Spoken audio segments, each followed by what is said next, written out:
Bangladesh Association of Pharmaceuticals Industry BAPI বলছে, ওষুধ শিল্পের মতো বিজ্ঞান নির্ভর ব্যবসায় মালিকপক্ষ ও সরকারের মধ্যে আলোচনার মাধ্যমে সিদ্ধান্ত হওয়া উচিত। অত্যাবশ্যকীয় ওষুধের তালিকায় 295টি ওষুধের দাম সরকারের বেঁধে দেয়া নিয়ে তারা বলেন, এ বিষয়ে সিদ্ধান্ত নেবে আগামী নির্বাচিত সরকার। কেননা নীতি নির্ধারণী কাজে অন্তর্বর্তী সরকারের সিদ্ধান্ত গ্রহণের সুযোগ নেই বলে মনে করেন তারা। জান্নাতুল বাকিয়া কেকার রিপোর্ট। চলতি মাসের দ্বিতীয় সপ্তাহে অত্যাবশ্যকীয় ওষুধের তালিকায় নতুন 135টি যুক্ত করে সরকার। এতে কলেবরে বেড়ে অত্যাবশ্যকীয় ওষুধের সংখ্যা হয় 295টি।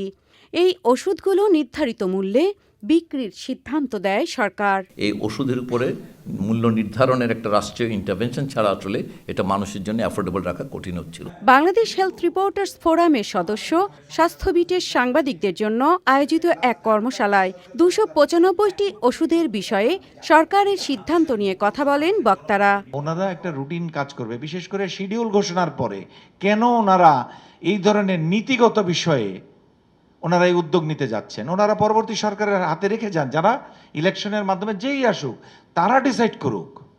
আমাদের বক্তব্য এটাই, এই সরকার এই প্রাইসিংয়ের ব্যাপারে উপদেষ্টা, বিশেষ সহকারী সচিব, অতিরিক্ত সচিব কেউ কি আমাদের সাথে কথা বলছে?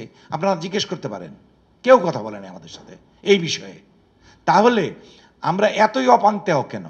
ম্যানুফ্যাকচার তো আমরা করি। ওষুধ শিল্প মালিকদের সংগঠন বাপি বলছে, এ বিষয়ে ওষুধ শিল্প মালিকদের সাথে কোনো আলোচনা করেনি সরকার। এই সংক্রান্ত টাস্ক ফোর্সেও বাপির কোনো প্রতিনিধি নেই। একটা ন্যাচারাল ফ্লারিশমেন্ট, বৃদ্ধির জিনিসকে খামচে ধরলে পারে যে অবস্থা হতে পারে, আপনাদের চোখের সামনে দেখতে পাচ্ছেন ভেনেজুয়েলা কি হয়েছে। 2016 থেকে 2026 এই 10 বছর পুরা ইন্ডাস্ট্রিয়াল ডেভেলপমেন্টের যে জিনিস ছিল প্রতিটা জায়গায় অন্তরায় সৃষ্টি করে বন্ধ করে দেওয়া হয়েছে। এখন আবার সেটাকে রাষ্ট্রীয় পর্যায়ে এসে এমনভাবে বন্ধ করার চেষ্টা করা হচ্ছে যাতে করে এই ইন্ডাস্ট্রির ন্যাচারাল ফ্লো যেটা সেটা আর হতে পারবে না।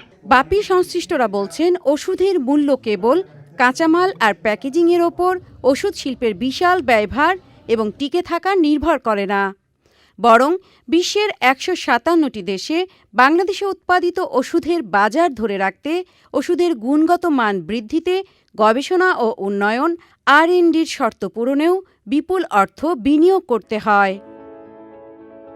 জান্নাতুল বাকিয়া কেকা, চ্যানেল আই, ঢাকা।